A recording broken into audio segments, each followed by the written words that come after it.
আমরা যে স্মার্ট বাংলাদেশ করতে চাচ্ছি, দেশ উন্নত করতে চাচ্ছি, আমরা বালাইনাশক খাবার খাবো এবং এই খাবারের যে আমাদের ক্রিয়া প্রতিক্রিয়া, সেখান থেকে আমরা নিজেদেরকে বাঁচাতে পারবো।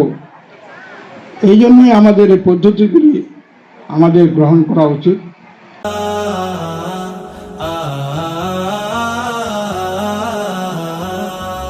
প্রাকৃতিক পদ্ধতিতে চাষাবাদ করার যে প্রয়াস উনি করছেন, উনি ইতিমধ্যেই তিনি নিজেই তার খামার করছেন।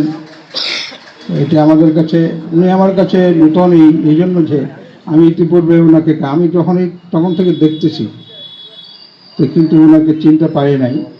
যাই হোক, ওনার বড় ভাই মরম ফারুক আলম আমার আত্মীয় হয়, তারপরেও একসাথে চেয়ারম্যান হিসেবে ছিলাম আমরা দীর্ঘদিন। তো তার এই পদ্ধতি আমাদেরকে নতুন আলোর মুখ দেখাতে পারবে বলে আমি বিশ্বাস করি। এটা আমাদেরকে অনুসরণ করা দরকার। দেশটি কৃষি প্রধান দেশ, এটা সবাই জানি, কিন্তু জমির স্বল্পতা আছে, এদিকটা এটা আমাদের একটা চ্যালেঞ্জ হিসাবে আমাদের কাছে মনে হয়।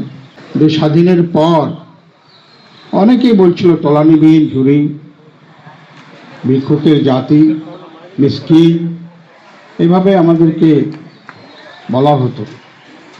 কিন্তু ইনশাআল্লাহ দীর্ঘ সময় হলেও আমরা সেই অপবাদ থেকে মনে হয় নিষ্কৃতি পেয়েছি।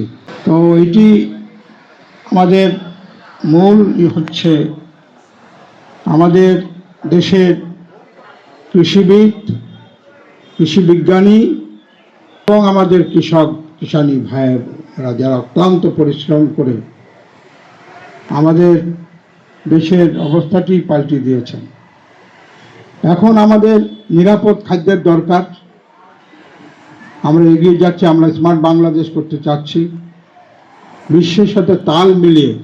আপনারা জানেন অনেক দেশ আমাদের দেশ থেকে এইসব কৃষি পণ্য কিনতে চায় না, কারণ এগুলা ইনসাইডযুক্ত কৃষি ফসল, যার জন্য তারা আমাদের এগুলো কিনতে চায় না। যেমন অনেক সময় শুনতেছি, কয়েক বছর ধরে শুনতেছি, তারা আম কিনবে আমাদের দেশ থেকে, যেগুলোতে আমরা বালাইনাশক ব্যবহার করি না।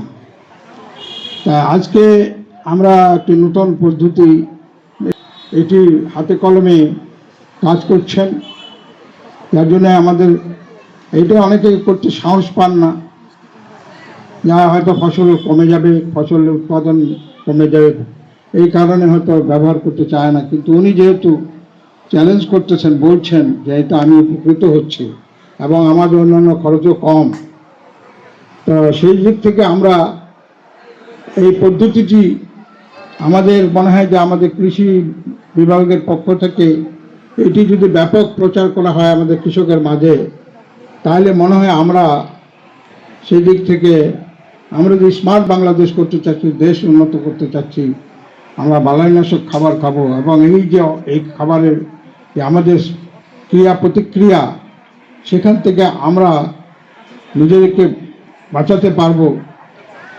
এই জন্যই আমাদের এই পদ্ধতিগুলি আমাদের গ্রহণ করা উচিত। তা আমি বক্তব্য বাড়াই না, শুধু এইটুকু বলবো, আমরা দেশ স্বাধীন করেছি, অনেক রক্ত দিয়ে আমাদেরকে স্বাধীন করতে হয়েছে। আমরা এই রক্ত যেন বৃথা না যায়, আমাদেরকে এগিয়ে যেতে হবে।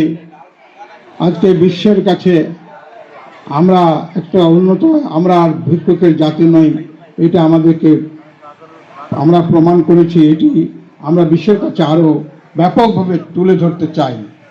তাই আমি সবাই সুস্বাস্থ্য মঙ্গল কামনা করে আজকের এই কৃষি মেলা, 3 দিনব্যাপী যে কৃষি মেলা হলো, এটি সমাপ্তি ঘোষণা আজকে করা হবে। এই বলে আমার বক্তব্য শেষ করছি। জয় বাংলা, জয় বঙ্গবন্ধু, বাংলাদেশ চিরজীবী হোক।